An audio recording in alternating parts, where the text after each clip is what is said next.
Hi, welcome again to WaW Philippines. And today, I find myself very lucky because beside me is a person who knows so much about World War II, and he will tell us more about it. By the way, just in case you didn't know, the reason why I do this is because my late father fought and served and survived World War II. And also, he fought in Korea and he survived that. I want to do this for him, for a legacy for him, and as well as to give education to all generations, even the future generations that not yet here. So YouTube is a good media, and like I said, I'm glad that Mr. Tony Feredo is here to tell us more about World War II. Hi, Tony. Hi, Bong. Good afternoon. Thanks for having me here.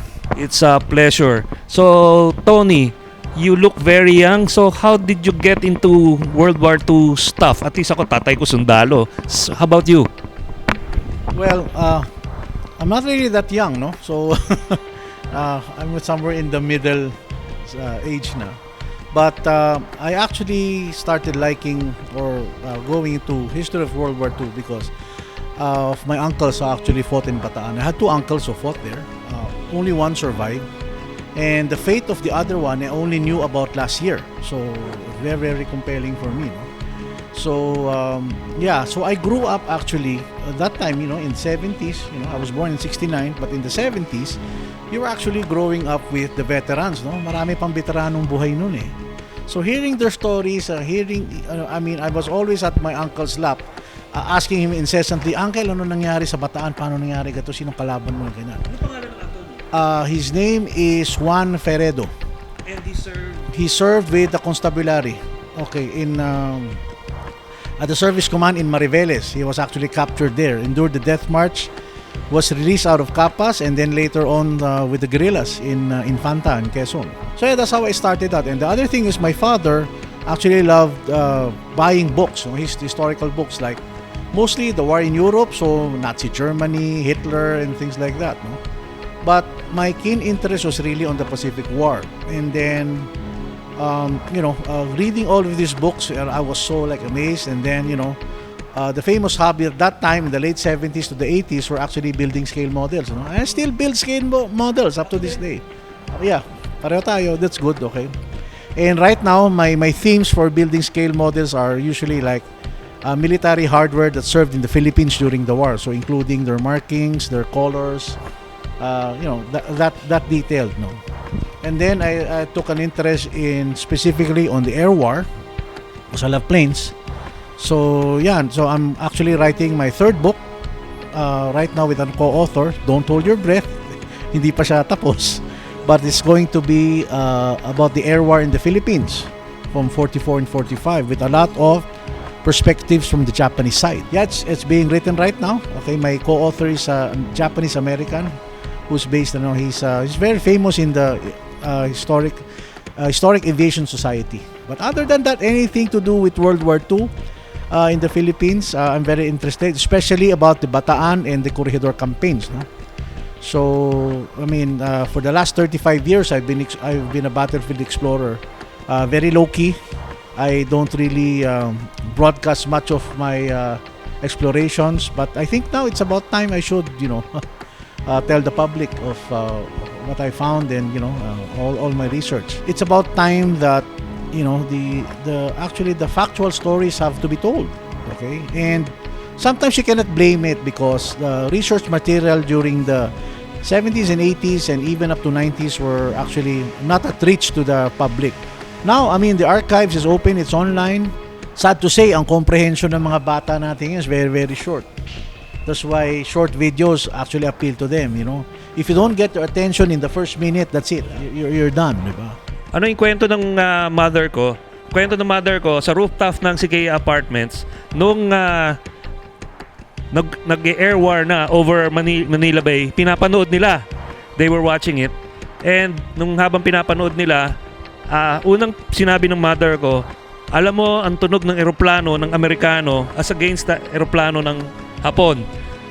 She compared it just like comparing a Japanese car daw as against an American car. Iba tunog.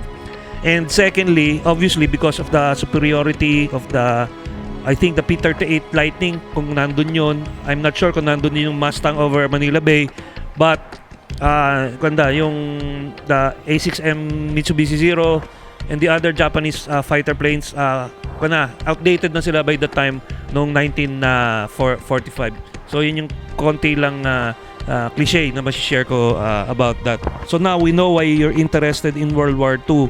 Baka you can share about us things in World War II that we should know, because mali ang pagkakaintindi natin about that, or even a myth in World War II that needs to be corrected. Maraming misconceptions about the war na up to now it's still being believed as the truth, no? So siguro let's start with the famous line na ang mababaksik na sundalo sa Pilipinas ay yung mga Koreano at hindi yung mga Hapon. That is actually a myth. That's actually a big myth. All right. In fact, we had more Formosan, Taiwanese soldiers in the Philippines than Koreans. Koreans here actually were more mga laborers ng Japanese. Okay, some were actually guards, pero hindi sila yung frontline soldiers. They were not. Okay, so that's actually one. And you know, our good friend si Dr. Ricardo Jose actually, si Professor Jose actually dispelled that myth already about Koreans. And the funny thing pa, okay, is I asked people, so why and even some survivors, no, bakit yung sinasabing Koreano yung mga mababaksik dito? Kasi nakita ko sila, sabi nila. I saw them. Really, can you describe them? So what they said was, they're the typical na madumi, balbasarado, pointed yung balbas, tapos may ingay at lasing. Okay, sabi ko, may uncle ako, balbasarado, maingay, lasinggo palagi. Does he qualify to be a Korean soldier? Hindi. Gets it? Yes. The brutal ones were actually the Japanese rin. Okay. And then, it was also a good scapegoat by the Japanese after the war to blame the Koreans. Na, hindi kami because talo sila, di ba? So, ang gagawin nila, kasi when they're trying to deny the atrocities committed during the war. The men in the dock, 28 Japanese military officers and civilian officials. According to the enormous coverall indictment with 55 counts of offenses. Ano na sila, parang, pero hindi lahat kami, mga Koreano rin. Because the Koreans actually, kawawayan sila eh. Ginugulpihan sila ng mga Hapon. And it goes, and that's why you have to understand why the Japanese soldier was also very brutal. It's because of the caste system. When the caste system is, for example, the officers get all the privileges, and then habang pababa ng pababa, you get lower and lower as far as your standing. So the officer can beat up the sergeant will beat up the corporal will beat up the private. So that's why kung sumuko ang mga Amerikano, Pilipino sa kanila, pagkakataon nilang gumanti. Parang okay, now kami superior, gugulpi namin kayo. Especially during the Battle of Manila when the Japanese were fighting fiercely. I mean, they were not giving up ground. As in talagang they were hell-bent to die during the Battle of Manila. And then, ang sinasabi nga ng mga iba doon, siguro mga Koreano to. I mean, doon pala kumakalat na. Parang. And then, post-war, pinalaganap palalo na mga Koreano. Especially the Imperial Marines. I mean, some of them are really mga SNLF, mga Special Naval Landing Forces ng Japanese. They were really tough. Okay?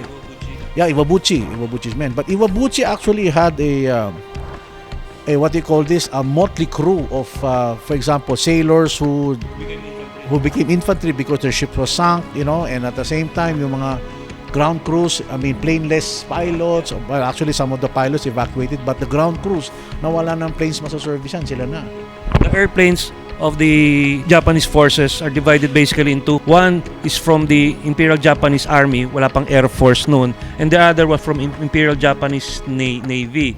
If you remember Pearl Harbor, those were Navy planes. That is correct.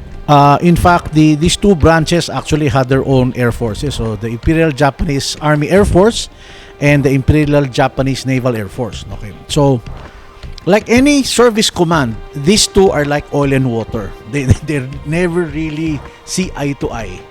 And it's similar, may rivalry. And US may ganun din. Pero at least US cooperated with one another.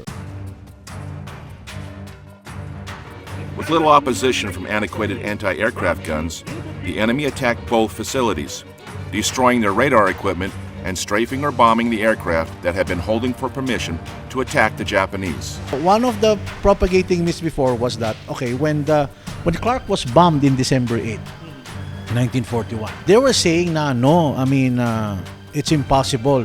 So they must be carrier planes. But in reality, the Japanese actually took a long flight from Formosa, which is Taiwan, to bomb the Philippines. And these were land-based bombers. They had twin-engine bombers, and they were escorted by Zeros, who were land-based from Tataynan Kokutai and the 3rd Kokutai. They flew actually going to Clark. You know, the bombers bombed it, and the fighters even had time to strafe Clark when it was bombed, and then go back to Formosa. At that time, hindi pa uso yung long-range bombing ng US sa Europe. But it was the Japanese who were actually propagating that in the early parts of the war. When the Japanese invaded the Philippines, the air forces were more than what the Americans had. Well, technically, here in the Philippines, the US also had a lot of aircraft. They had 107 fighters. They had 35 heavy bombers. They had like 20 medium bombers. So the Air Force was very formidable. Except that America hasn't been in a war for a long time. So hindi pa hasa yung mga piloto. Well, the Japanese, they were waging war in China since 1937. So yung mga piloto na lumipad dito, mga veterano na. In fact, veterano sa China. In fact, when Clark was bombed, okay, hindi makapaniwala yung mga Amerikano how accurate it was, because they had the notion na, the Japanese are buck-toothed, cross-eyed, you know, they're thick glasses, bow-legged, they cannot even shoot straight. But to their surprise, I mean, you know, the Japanese actually attacked Clark with so much proficiency. And there was even a note, you know, and it's written in in 2 books by Bill Bartz. You know, he's a very famous author. Sabi nila, some of the men actually called Messerschmitts over Clark because hindi sila makapaniwala that the Japanese were able to fly.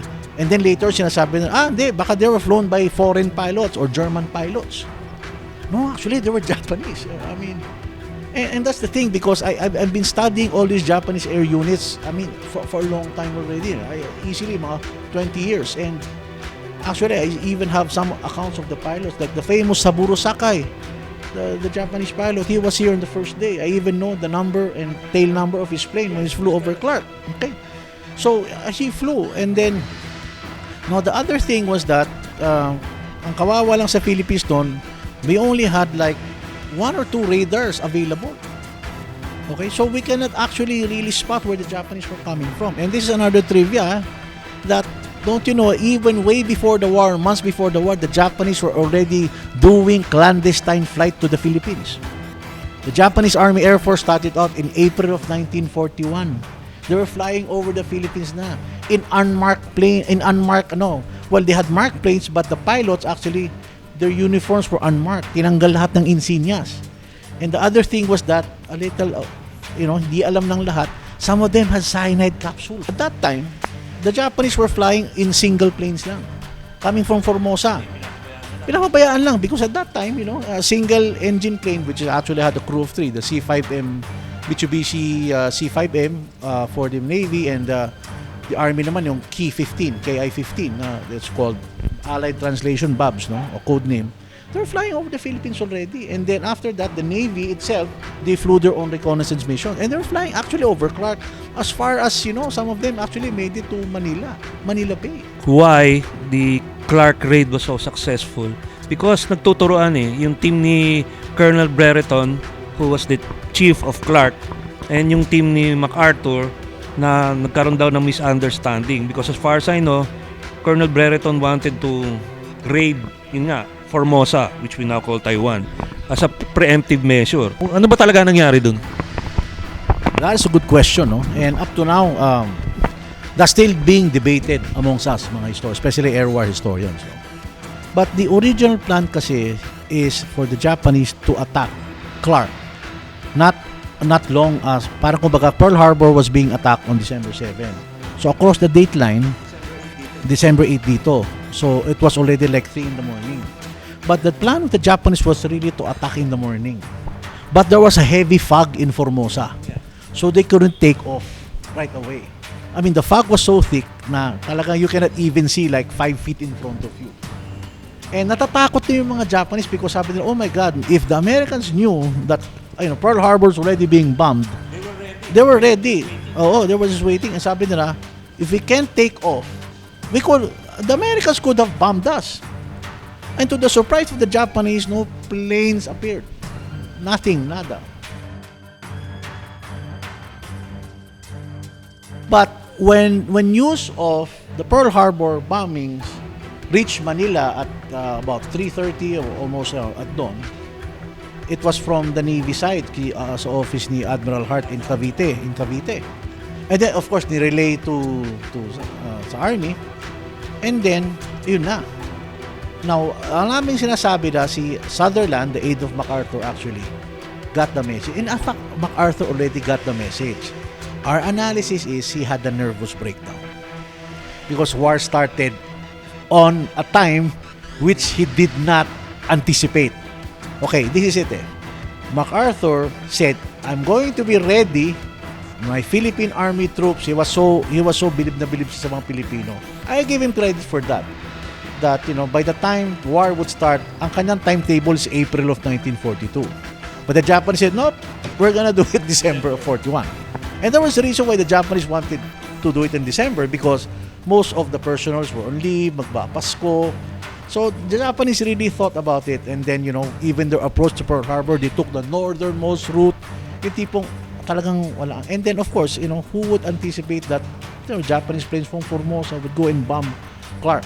So Brereton, when he heard the news, he wanted to get permission, okay, let's go attack the Japanese in Formosa. Now, so a lot of people were already like vilifying MacArthur for his non-action, di ba? Which is understandable. Okay?